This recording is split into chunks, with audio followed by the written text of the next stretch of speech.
ramped up for you with all the latest information, fox5dc.com, as well as the Fox 5 app. Yeah, and we take this shot, and it's interesting to hear Josh how he walks us through. When we say active scene, there is no question this is an active scene, but it has now become a different type of scene. Now it's not so much the imminent danger that the people in this neighborhood are in, which there's obviously still always a potential threat until this suspect or suspects are neutralized. But in the meantime, it's trying to find this person. And I think now you deviate resources into locating where this person of interest may be to try and finally put an end to what has been an incredibly long day in Van Ness here. And the main part of this investigation has been surrounding the Edmund Burke School and 754, and we still know that students have not been reunited with their families as we await word. We heard here when the mayor was speaking that they were going to be transferred to the Cleveland Park Library and hopefully meet up with their parents there. But again, this has been slow going as they assess the situation, make sure that everyone's okay. Jim, we also heard from the assistant chief that not only was Connecticut and Van Ness Street one main focal point of this investigation, there are businesses down Connecticut Avenue where owners, after the initial calls for gunfire, called DC police saying that they were now realizing that their storefronts had also been shot at, that there were vehicles that were shot at that were different to this Edmund Burke location. So unclear if this may have come from the same gun at the same time or how that happened. But now this is part of that puzzle and timeline that police are trying to put together to try and get a sense of how exactly this all happened and how and when this started and if it continued down the street and down Connecticut Avenue. All right, one of our reporters out there at the scene is Fox 5's Paris Jones. He's standing by. He was at that news conference there, which wrapped up just a little while ago. And that was a question asked, was there a connection there?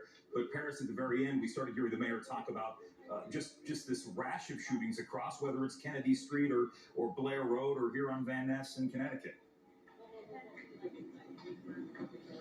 Yeah, that's right. Definitely something that they talked about tonight and something that we asked them about, that triple shooting on Kennedy Street. And just getting back to this situation, the person of interest, 23-year-old Raymond Spencer, that was something that we asked about as well, both in this last update and the one that we just had a few minutes ago. They say that video that we had been talking about on social media had been circulating.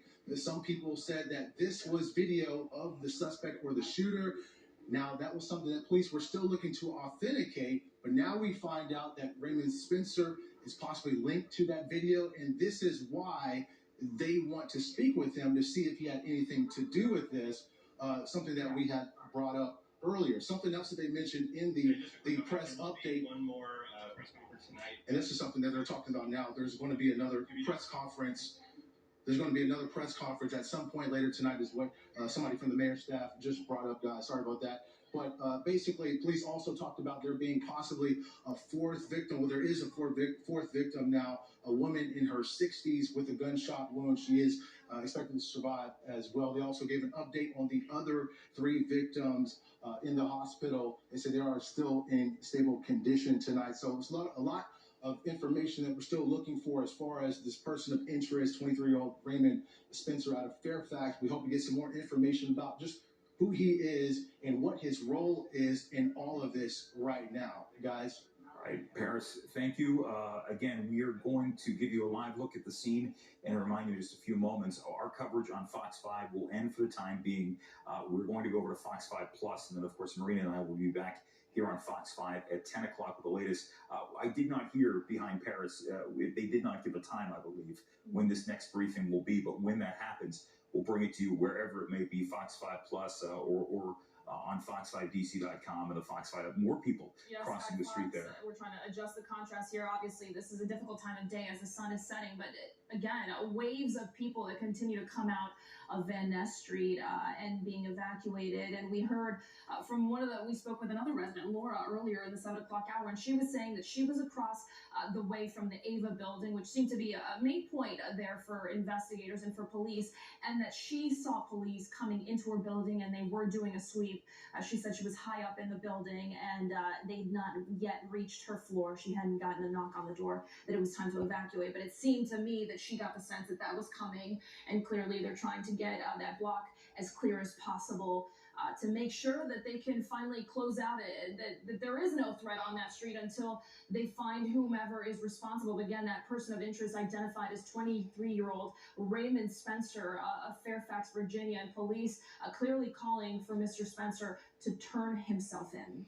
As mentioned too, we have been keeping tabs on other incidents across the city tonight in what has been a very violent evening with 3 men shot on Kennedy Avenue in Northwest DC, a man in a wheelchair reported to be shot on Blair Road in Northwest DC.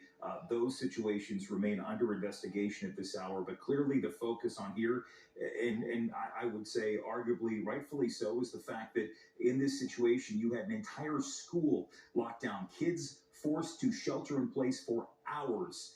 We also had several businesses nearby shot up. In this area, you mentioned about the embassies nearby, the institutions of higher learning. This is an area that's very busy. This is a major thoroughfare through the city itself.